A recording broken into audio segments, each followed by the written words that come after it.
بسم الله الرحمن الرحیم. در ادامه مبحث سبک زندگی توی ارتباط انسان با خدا گفتیم که ارتباط یک مؤمن با خدا بر اساس محبته.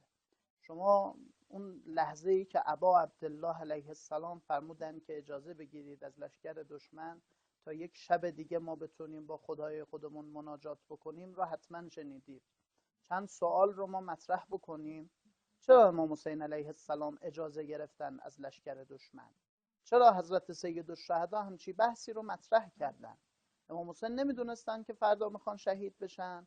نمیدونستن که بچهای سیدالشهدا بناز جلوی چشمان ابا عبدالله برپر بشن؟ چرا حضرت همه اینها رو میدونست؟ حتی خبر داده بودن به بعضی از فرزندانشون توی مسیر کربلا که شماها بناز توی کربلا کشته بشید. امثال قاسم و عبدالله و اینها از مرگ خودشون خبر داشتن. اون موقعی که قاسم ابن الحسن اومد از سیدالشهدا سوال کرد عمو جان آیا من هم شهید میشم؟ حضرت فرمود و کیف الموت اندک، مرگ نزد تو چطوره؟ گفت احلا من عسل.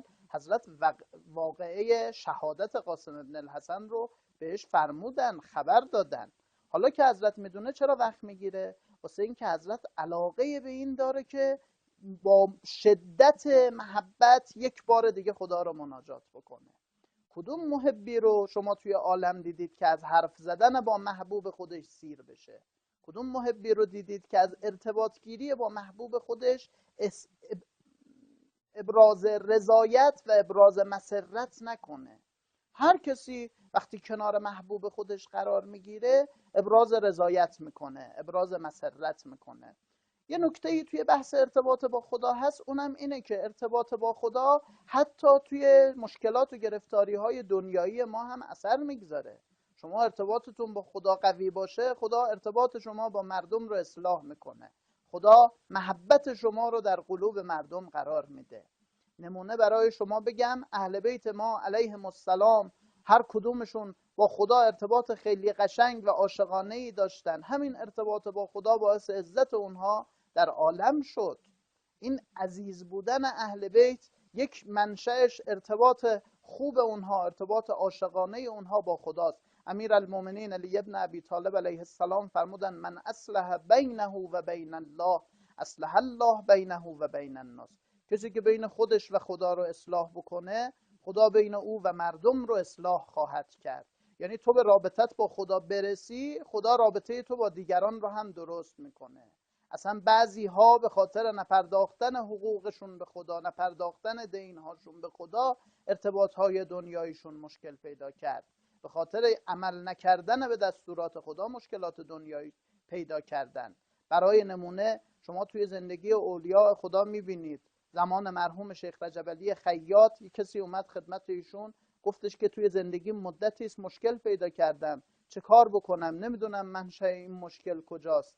جناب شیخ رجب علی خیاط یه نگاهی به او انداختن و فرمودن که منشأ این مشکل توی عدم رعایت مثلا فلان دستور خداست. خدا به تو دستور داده که به پدر و مادر نیکی بکنی. یادت میاد اون روز مادر تو سر سفره نشسته بود، همسر تو مادرت بهش گفتش که داری میای فلان چیزم با خودت وردا بیار، تو ناراحت شدی، سر مادرت فریاد زدی و به مادرت گفتی که تو برای چی سر این داد میزنی؟ نیازی به فریاد زدن نیست، این مگه کنیز توه؟ این مگه کلفت توه؟ تو اون روز دل مادر رو شکوندی، مادر دل شکسته از تو شد و به خاطر این دل شکستگی مادر از تو همچی گرهی توی زندگی تو افتاده. یعنی بعضی وقتا عدم رعایت دستوری از دستورهای خدا باعث میشه که ما توی زندگیمون گره‌هایی بیفته.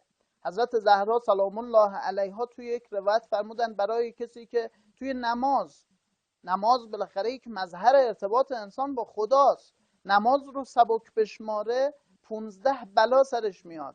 از این 15 بلا حضرت زهرا فرمودن 6 منها فی دار دنیا، 6 تاش توی دار دنیا سرش میاد. از این 6 تا من یکی دو مورد رو اشاره بکنم. اون یکی دو مورد اینه، فرمود یرفع الله البرکت من عمره، خدا برکت از عمرش ور میداره. خدا نماز ما چه ربطی داره به رفع برکت از عمرمون؟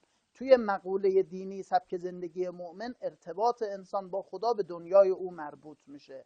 یعنی شما اگر ارتباطتون با خدا خدشه‌دار بشه، دنیاتون ممکنه خراب بشه.